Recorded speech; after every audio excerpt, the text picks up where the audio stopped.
अस्सलाम वालेकुम स्टूडेंट्स, आज हम पढ़ेंगे crystal structure. Crystal structure is a unique arrangement of atoms in a crystal. Crystal structure को हम इस तरह डिफाइन करेंगे कि ये एक यूनिक, एक अनोखी अरेंजमेंट है एटम्स की एक क्रिस्टल के अंदर। जैसे लास्ट हमने पढ़ा कि एटम्स जो है वो अरेंज होते हैं यूनिट सेल में, और यूनिट सेल फिर जब कंबाइन होते हैं तो एक क्रिस्टल जो है वो बनता है। तो जो क्रिस्टल होता है वो लैटिस पैरामीटर्स के ऊपर बनता है, और ये सारी अरेंजमेंट मिल के एक क्रिस्टल स्ट्रक्चर जो है वो बनाती है। तो ये सीक्वेंस है क्रिस्टल स्ट्रक्चर के बनने का। तो उसको हम डिफाइन कैसे करेंगे? अ crystal structure is a unique arrangement of atoms in a crystal. हम इसको इस तरह डिफाइन करेंगे कि जो क्रिस्टल स्ट्रक्चर है उसमें एटम्स की एक यूनिक अरेंजमेंट होती है। जैसे हमने पढ़ा हुआ है बीसीसी मेटल्स, एफसीसी मेटल्स, कि एफसीसी मेटल्स में कुछ एफसीसी बेस के ऊपर अरेंजमेंट होती है एटम्स की, बीसीसी मेटल्स में बीसीसी के मुताबिक अरेंजमेंट होती है। इंशाल्लाह नेक्स्ट जो हमारे लेसन है उनमें हम पढ़ेंगे कि बीसीसी और एफसीसी में किस तरह एटम्स जो है वो अरेंज होते हैं। A crystal structure is composed of a unit cell. अगर क्रिस्टल स्ट्रक्चर के पैरामीटर्स हम देखें, इसकी कंपोजिशन देखें, तो क्या कुछ होते हैं उसमें? The crystal structure is composed of unit cell. Atoms जो है वो अरेंज होते हैं यूनिट सेल में। A set of atoms arranged in a particular way. Unit cell के ऊपर जो एटम्स है वो अरेंज होंगे एक पार्टिकुलर वे के साथ, which is periodically repeated in 3 dimensions on a lattice, जो कि periodically जो है वो रिपीट होंगे एक लैटिस डायमेंशंस के ऊपर। तो स्टूडेंट्स इसको समझने के लिए, क्रिस्टल स्ट्रक्चर को समझने के लिए हम इस डायग्राम के ऊपर आते हैं कि एटम्स होते हैं मेटल्स के अंदर। एटम्स होते हैं, एक लिक्विड मेटल है उसमें एटम्स जो हैं वो डिस्पर्स्ड हैं। जब सॉलिडिफिकेशन स्टार्ट होगी तो एटम्स जो है वो जब सॉलिडिफाई होगी मेटल, तो एटम्स आपस में अरेंज होंगे according to metals crystal structure. Atoms जो है वो अरेंज होंगे। फॉर एग्जांपल वो क्यूबिक स्ट्रक्चर है तो वो क्यूब के फॉर्म में ये एटम्स लैटिस डायमेंशंस के ऊपर, लैटिस पैरामीटर्स के ऊपर ये अरेंज होंगे। अब ये जो यूनिट सेल बनेगा ये रिपीट होगा, यानी जैसे जैसे मेटल सॉलिडिफाई होती जाएगी ये इन्हीं पैरामीटर्स के ऊपर यूनिट सेल्स बनते जाएंगे और आपस में मिलते जाएंगे, और एक क्रिस्टल जो है वो बनेगा इस तरह। ये जो क्रिस्टल है स्टूडेंट्स, अब ये देखें कि ये क्रिस्टल्स उन्हीं ये 3 डायमेंशनल नेटवर्क के ऊपर, लैटिस पैरामीटर्स के ऊपर बन रहा है। किसी भी एक यूनिट सेल को देखें कि उसमें आपको ये लैटिस पैरामीटर्स मिलेंगे, और इन्हीं लैटिस पैरामीटर्स के ऊपर ये क्रिस्टल जो है वो ग्रो करेगा। और ये जो यूनिट सेल है, ये अरेंजमेंट ऑफ एटम्स है, ये पीरियडिकली रिपीट होगा, ये रिपीट होता जाएगा, और एट द एंड हमें क्रिस्टल स्ट्रक्चर जो है वो मिलेगा। इसमें एक यूनिक अरेंजमेंट होगी एटम्स की। तो ये था क्रिस्टल स्ट्रक्चर स्टूडेंट्स, उम्मीद है कि आपको समझ आ गई होगी। तो अगर इसमें कोई डाउट है तो इंशाल्लाह क्लास में आप क्वेश्चनिंग कर सकते हैं, आप उसका आंसर करेंगे।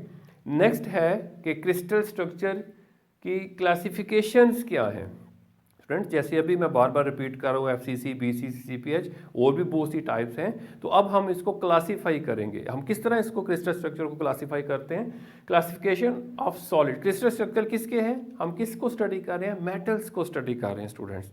तो मेटल्स के डिफरेंट क्रिस्टल स्ट्रक्चर्स होते हैं। तो इधर हम मेटल्स की बेस के ऊपर इनको हम जो है वो क्लासीफाई करेंगे। For example classification of solids can be based on atomic arrangement. Solids की जो क्लासिफिकेशन है उसको हम किस तरह क्लासिफाई कर सकते हैं? हम एक तरीका ये है कि उसको हम एटम्स की जो अरेंजमेंट है, जो हम अभी पढ़ रहे हैं, एटम की अरेंजमेंट की बेस के ऊपर सॉलिड्स को क्लासिफाई कर रहे हैं। FCC metals, BCC metals, CPH metals. Binding energy कि वो एटम्स के दरमियान जो बाइंडिंग एनर्जी है उसकी बेस के ऊपर हम उनको क्लासिफाई कर सकते हैं सॉलिड्स को। किसी की स्ट्रांग होती है, किसी की वीक होती है, कुछ सॉफ्ट मेटल्स होती हैं, कुछ हार्ड मेटल्स होती हैं। फिजिकल एंड केमिकल प्रॉपर्टीज़ की बेस के ऊपर सॉलिड्स को हम क्लासिफाई कर सकते हैं कि फिजिकल प्रॉपर्टीज़ क्या है, हार्डनेस कितनी है, ठीक है, उसकी शाइनेस कितनी है, उसकी थर्मल इलेक्ट्रिकल कंडक्टिविटी कितनी है, केमिकल प्रॉपर्टीज़ केमिकली कंबाइंड है, उनका एसिड्स के ऊपर असर होता है नहीं होता, ये सारी जो पैरामीटर्स हैं इनके ऊपर हम मेटल्स को, सॉलिड्स को क्लासिफाई कर सकते हैं। और the geometrical aspects of the crystalline structure, ये जो लास्ट वन है इसको हम लेके आगे फर्दर चलेंगे। और the geometrical aspects of the crystalline structure, ये जो क्रिस्टलाइन स्ट्रक्चर बनने जा रहा है किसी मेटल्स का, उसकी ज्योमेट्री क्या है, उसकी ज्योमेट्रिकल शेप क्या है, उसकी बेस के ऊपर भी हम मेटल्स सॉलिड्स को क्लासिफाई कर सकते हैं। ये जो है क्यूबिक स्ट्रक्चर है, ये बॉडी सेंटर टेट्रागोनल है, ठीक है। इस तरह डिफरेंट स्ट्रक्चर्स होते हैं, अभी हम फर्दर पढ़ेंगे नेक्स्ट चैप्टर में इंशाल्लाह, नेक्स्ट लेक्चर में।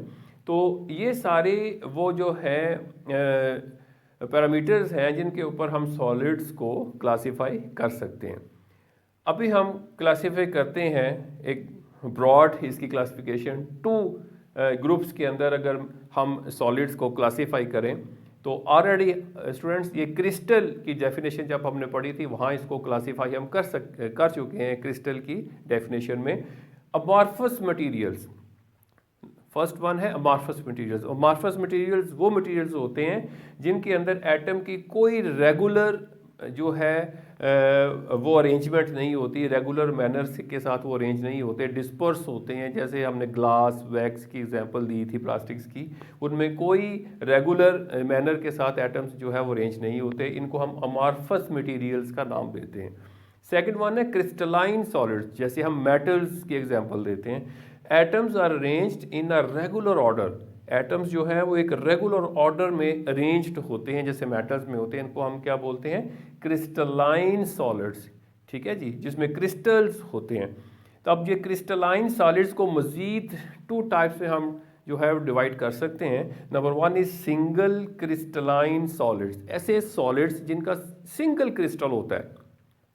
इसकी एग्जांपल हमने पढ़ी थी, the regular order x tends over entire crystal. अगर क्रिस्टल छोटा है, ठीक है, ये मैक्रो टाइप होते हैं, हम इनको आंख से देख सकते हैं। जैसे NaCl सोडियम क्लोराइड की एग्जांपल दी थी, डायमंड की एग्जांपल दी थी मैंने, तो जो है स्नोफ्लेक्स की एग्जांपल दी थी। क्रिस्टल की जब डेफिनेशन पढ़ी थी उसमें हमने इसको पढ़ा था। तो ये जो है ये सिंगल क्रिस्टलाइन सॉलिड्स है, इनमें एक ही क्रिस्टल होता है, वो ग्रो करता रहता है, ठीक है, वो उसके ऊपर जो है वो एटम्स जो है वो अरेंज होते रहते हैं और वो वही क्रिस्टल जो है वो ग्रो करता रहता है। उसके डिफरेंट साइज हो सकते हैं, हम उसको ज़ाहिर आंख से देख भी सकते हैं।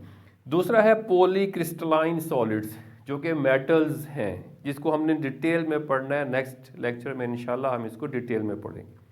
थैंक यू, अल्लाह हाफिज़।